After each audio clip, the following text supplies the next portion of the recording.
exactly, this is what I was talking about a second ago in terms of perspective regarding seafood, regarding both balancing the good news and the bad news.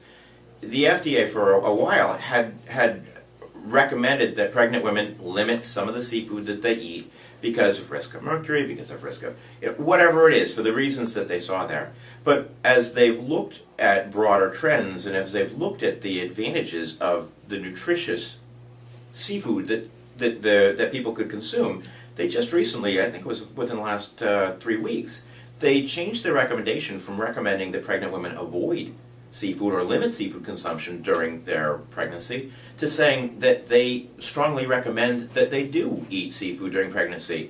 And they cited, and you can look at it on the FDA or there's also a website called aboutseafood.org that has some information about it, but they said that there are some essential building blocks that can help your child do better in life. That if they don't eat the seafood, they could be deprived. So that's a good example of putting seafood safety and putting the benefits versus the risks of seafood into proper perspective. So let me ask you another one. I want to sort of debunk all these. I go out and I'm with friends and I order tuna for dinner, and some person looks at me and goes, "You can't order that tuna. There's too much mercury in it."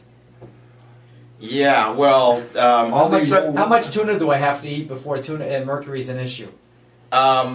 How many more segments are you going to be able to clear out to talk with me about this? No, I guess the answer that I would give to you, and this is something which, I've done a little bit of research, there has not been an instance of somebody actually being hospitalized for mercury poison as a result of having eaten tuna or swordfish. The sorts of risks that they're talking about are risks that would be as a result of very long-term, very high-level exposure to mercury. I'm not trying in any way to minimize the risk of mercury in seafood, but these people, and I mean there was a senator who I know, there was a famous actress who I know who said, "Oh well, I went on a diet and I ate so much sushi, and then I found out I had mercury poisoning." And you try to find a doctor who backs that up, and it's not there.